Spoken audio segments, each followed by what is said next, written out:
برادر و خواهر عزیز، از گناهان پنهانی بپرهیز، زیرا گناهان پنهانی خیلی خطرناک است که تمام عملهای نیکت را برباد می دهد.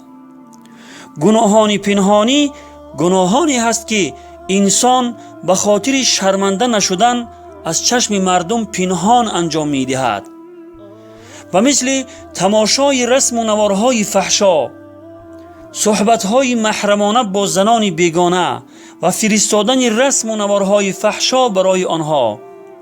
خلاصه هر گناهی که به خاطر شرمنده نشدن از چشم مردم پنهان انجام شود.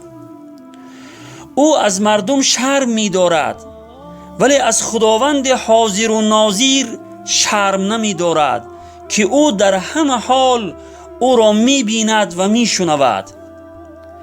برادر و خواهر عزیز، پیش از آن که از خدا شرم نداشته از چشم مردم پنهان به این گونه کارهای حرام دست میزنی، عاقبت این کار خود را کمی اندیشه کن که چه عاقبتهای خطرناک تو را انتظار است.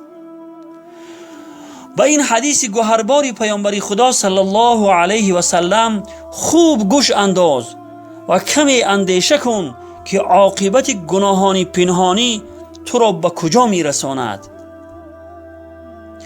از حضرت ثوبان رضی الله عنه روایت است که پیامبر خدا صلی الله علیه و سلم فرمودند: من مردمی از امتم را میشناسم که در روز قیامت با عملهای نیک به اندازه کوههای نورانی و روشن به محشرگاه می آیند، ولی خداوند عملهای نیک آنها را برباد می دهد، یعنی عملهای نیک آنها کاملا نابود می شوند.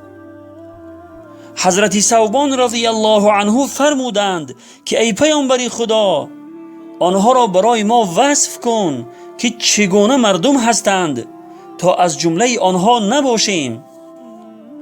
فرمودند آنها از برادران و خویشاوندان شما مسلمان ها هستند، حتی شبها را به مثل شما زنده می دارند، یعنی تهجد گزار هستند و شبها را با عبادت می گذرانند.